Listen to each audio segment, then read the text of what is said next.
Merci, bonjour à tous. Je suis très heureuse d'être à vos côtés aujourd'hui pour partager ce petit moment ensemble et puis vous faire découvrir en quelques minutes un petit peu mon univers de la direction d'orchestre.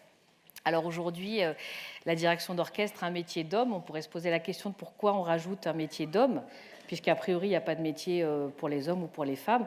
Alors c'est vrai qu'historiquement, le métier de chef d'orchestre a été souvent exercé par les hommes. Il faut savoir que par tradition, l'univers de l'orchestre était très masculin, puisqu'il y a encore quelques années en Europe, certains orchestres étaient interdits aux femmes, et donc les femmes ont commencé à intégrer les orchestres symphoniques que assez récemment, et vraiment que très très récemment dans certains d'entre eux.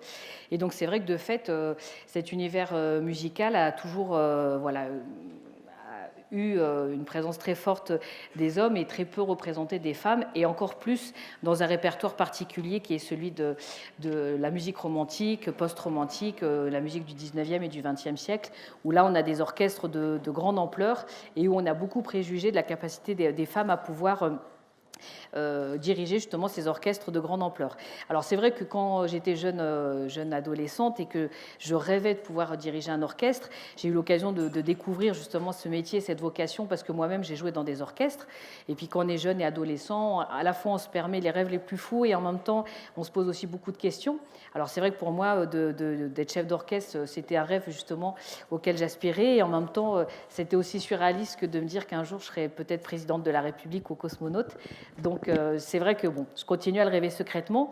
Et quand j'ai commencé un petit peu à l'avouer autour de moi, auprès de mes professeurs, on me disait: ah non, non, mais Zaya, le métier de chef d'orchestre, c'est pas fait du tout pour les femmes, donc concentre-toi sur tes études, concentre-toi sur tes études d'instrument, et puis voilà, essaye de passer à autre chose.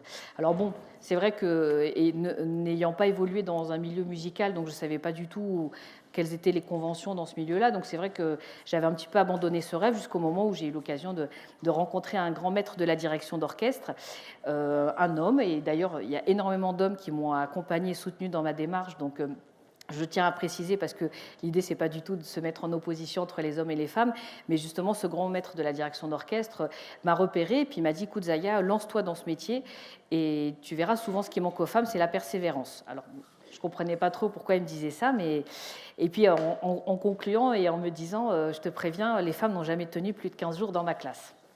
Donc voilà, alors j'avais 17 ans à l'époque, et je pense que c'est aussi un petit peu l'insouciance, puis évidemment la persévérance qui m'animait, qui m'a fait quand même me lancer dans cette voie-là. Et donc, c'est comme ça que j'ai découvert encore un peu plus de l'intérieur ce que c'était d'être chef d'orchestre, et puis que j'ai surtout eu l'occasion de suivre son enseignement. Cet enseignement qui a été pour moi très précieux et très riche, et duquel je suis sortie quelques mois après, enfin 2 ans après. Et voilà, j'étais jeune, une petite vingtaine d'années, en me disant: voilà, maintenant, qu'est-ce que je peux faire avec ça? Comment je peux devenir chef d'orchestre? Alors, il faut savoir que c'est pas tant déjà d'être une femme qui est compliqué, mais c'est déjà avant tout d'être jeune. Et donc, pour ça, souvent, le métier de chef d'orchestre, historiquement, c'est un métier qu'on abordait plutôt en deuxième partie de carrière. Donc, parfois, j'ai vu des grands chefs d'orchestre se faire refuser la direction de certains grands orchestres, parce qu'on estimait qu'ils étaient trop jeunes et pas assez expérimentés, alors qu'ils avaient déjà 45 ou 50 ans. Alors bon, même si je ne préjuge pas que c'est des âges jeunes, mais bon, je me disais, j'avais pas envie d'attendre 45 ou 50 ans pour qu'on commence à me donner l'opportunité de faire les choses. Et je me suis dit, pourquoi pas créer mon propre orchestre pour pouvoir justement avoir l'opportunité de diriger, mais surtout pour justement montrer au milieu musical que les femmes étaient capables de diriger des orchestres, et puis surtout aussi parce que j'avais envie de développer mes propres projets et surtout développer mes propres idées. Alors c'est vrai que mon parcours personnel m'a beaucoup aidé à réfléchir sur comment j'avais envie d'être chef d'orchestre, et comment maintenant, au XXe et au XXIe siècle surtout, ce métier de chef d'orchestre j'avais envie de l'exercer. Et c'est vrai qu'ayant grandi dans un territoire assez populaire, voilà, j'ai eu accès à la musique parce que mes parents ont été très présents dans mon parcours, mais c'est vrai qu'il fallait qu'on aille à Paris pour voir des beaux concerts, pour aller aux expositions, et je trouvais que sur le terrain, dans ma ville, dans mon territoire, justement, l'exigence artistique et la présence justement de projets culturels ambitieux n'étaient pas assez fortes, et je me suis dit que c'était peut-être là-dedans aussi où il y avait un gros travail à faire, et donc je me suis engagée justement dans l'orchestre Divertimento en associant des musiciens qui étaient proches de mes valeurs, de partage de la musique, de l'exigence, de la diffusion artistique, et puis de se dire que là, cette musique classique, elle se défend partout, évidemment dans les grandes salles de concert parce qu'elles sont équipées pour ça, mais que pour que ces grandes salles, il puisse y avoir aussi des publics diversifiés.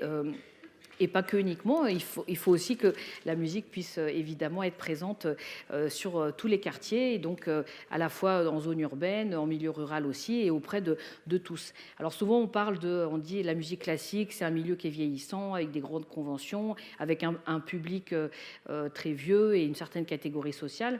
Alors c'est vrai que ce constat-là, on peut le faire dans certains endroits. Moi, je sais que maintenant, après ces 15 ans de travail et d'énergie, je ne le vérifie pas du tout, parce que j'ai pu constater que les jeunes et les publics, d'une façon générale, étaient très intéressés par la musique classique à partir du moment où on leur permet de pouvoir y accéder, on leur permet de pouvoir la comprendre. Et puis voilà, avoir les outils justement pour comprendre cet univers-là. Donc ça m'a rassurée justement de m'être engagée dans cette voie-là, et de voir maintenant dans nos concerts, encore hier soir, on était en concert avec l'Orchestre Divertimento que j'ai créé à la ville de Sevran. Il y avait plus de 600 personnes, un public très divers, à la fois socialement, culturellement, intergénérationnellement aussi. Et donc voilà, je crois beaucoup en la musique classique comme un moyen de fédérer les gens. Et voilà, on parle beaucoup de vivre ensemble en ce moment, et je suis sûre que c'est aussi une culture commune qui peut nous permettre justement de pouvoir apprécier justement cette notion du vivre ensemble, et de travailler autour de ces valeurs-là. Justement, ces valeurs-là que pour moi était important de pouvoir transmettre auprès des jeunes. Et c'est vrai que pendant longtemps, parfois, les politiques publiques culturelles ont parfois été un peu ciblées dans certains endroits, et on pensait que c'était plus intéressant pour les jeunes de s'intéresser aux cultures urbaines parce que c'était leurs intérêts, et en choisissant un petit peu à leur place de ce qui serait bien ou pas. Et moi, je pense que c'est important justement de pouvoir leur présenter, leur faire découvrir des univers justement qui leur sont complètement étrangers, pour qu'eux-mêmes puissent aussi avoir des éléments pour se forger un esprit critique, être surtout plus curieux, devenir plus curieux. Et voilà, et je cite souvent un exemple, ça, où souvent les jeunes viennent nous dire: ah mais c'est fantastique, et j'ai jamais entendu quelqu'un venir me dire: Zaya, je déteste la musique classique. Certains vont certainement être amenés à peut-être plus l'apprécier, d'autres un petit peu moins, mais c'est vraiment un univers qui dégage aussi beaucoup d'émotions, et qui touche justement ces jeunes enfants. Alors par rapport à ça, justement, j'expliquais pour comment ce métier de chef d'orchestre, j'avais envie de le vivre et de le faire évoluer. C'est vrai que ce projet d'orchestre symphonique, ça m'a permis justement de pouvoir développer mes propres idées, de pouvoir aussi exister dans un milieu musical qui est déjà très chargé aussi, où il y a beaucoup de monde. Et je pense que aussi d'avoir été une femme, ça m'a permis aussi peut-être de réfléchir à tout ça. Quand vous êtes dans un milieu où il y a déjà énormément d'orchestres, beaucoup d'orchestres qui viennent de l'étranger, qui proposent déjà certains projets, je me suis dit, bon, avec 20 ans sans expérience, c'est pas forcément évident de dire venez programmer mon orchestre. Et ça m'a amené aussi à réfléchir sur comment je pourrais peut-être apporter une identité artistique un peu différente. Et c'est comme ça que ça m'a fait justement réfléchir à beaucoup d'idées, mettre en lien plus la musique classique avec d'autres univers musicaux comme le jazz, comme les musiques populaires, de faire le lien aussi avec les autres arts. Et c'est cette orientation-là, ces orientations-là, qui m'ont justement permis aussi de développer cette identité artistique différente qui maintenant nous fait exister dans des moments musicaux internationaux, et qui nous permet aussi de pouvoir véhiculer un peu plus aussi au travers de nos actions le goût pour la musique, et surtout la curiosité pour tous ces univers musicaux. Alors c'est vrai qu'en tant que femme, on est peu de femmes à diriger, à être chef d'orchestre. Souvent, on peut se compter peut-être sur les doigts peut-être même d'une seule main, de deux mains encore si on considère tous les esthétiques musicales, parce qu'on retrouve des femmes aussi beaucoup dans la musique vocale, dans la musique contemporaine, dans la musique baroque. Mais c'est vrai que le grand répertoire symphonique, qui est celui par excellence du grand répertoire, comme je le précisais tout à l'heure, du 19e, du 20e siècle, c'est un répertoire qui nécessite d'avoir justement beaucoup de musiciens. Et quand vous avez 80, 100, 120 musiciens devant vous, en effet, il faut avoir cette capacité à pouvoir fédérer tout le monde. Le travail du chef d'orchestre, c'est d'arriver à unir tous les musiciens, les emmener dans la même direction musicale, à associer les forces de tout le monde, à faire que les talents individuels puissent servir justement l'esprit collectif, et que le joueur de triangle se sente aussi concerné que le premier violon. Et donc c'est vrai qu'on a parfois préjugé de la capacité des femmes à pouvoir mener ce travail. Moi, je reste convaincue qu'au contraire, on est tout à fait en capacité de le faire. Et on a pu le prouver. Alors maintenant, si on regarde les programmations des grandes salles de concert, on voit que les femmes qui sont présentes dans ces programmations-là, comme j'ai l'occasion de l'être et avec d'autres collègues chefs d'orchestre, la plupart du temps, on l'est avec les ensembles que nous-mêmes avons créés. Alors c'est là où il y a encore beaucoup de progrès à faire, c'est que la plupart des orchestres en France, et des orchestres nationaux notamment, et des grandes institutions, les femmes ne sont pas du tout associées à la direction, à ces projets-là.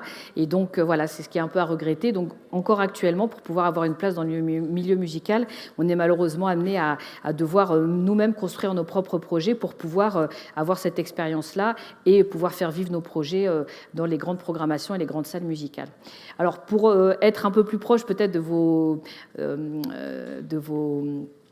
enfin en tout cas des domaines auxquels vous avez de l'intérêt, et par rapport à cette journée du digital, c'est vrai que c'est aussi un univers qui n'est pas étranger à la musique, même si ça peut paraître un peu éloigné d'un premier abord.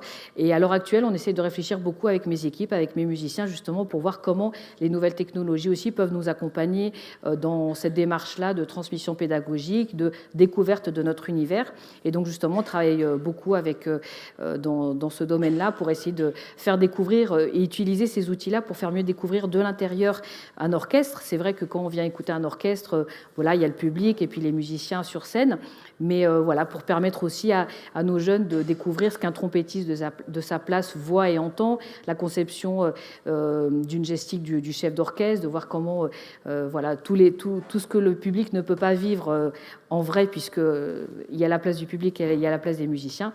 Nous, on essaye justement de le faire aussi découvrir au travers de l'outil numérique. Et puis c'est vrai que maintenant, on a énormément d'écoles, de structures qui utilisent des tableaux numériques. Et donc, tout l'accompagnement de notre travail de sensibilisation, et ben on essaie justement de l'associer aussi à tout ce travail autour de l'outil numérique. Donc voilà, en quelques mots, j'étais très heureuse de pouvoir vous présenter mon travail, mon univers. Alors c'est vrai que comme ça, d'en parler, c'était voilà, j'étais très honorée d'avoir cette possibilité-là.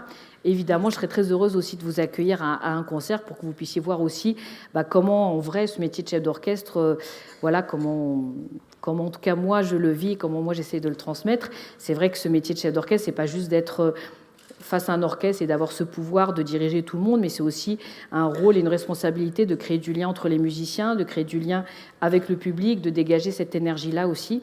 Et c'est ce travail aussi de la direction d'orchestre qui m'intéresse beaucoup. C'est tout ce lien humain qui m'est permis justement de faire à la fois au travers de l'énergie que donnent mes musiciens et de la rencontre avec les publics. Merci Zaya. Bravo, on vous applaudit. Merci Zaya.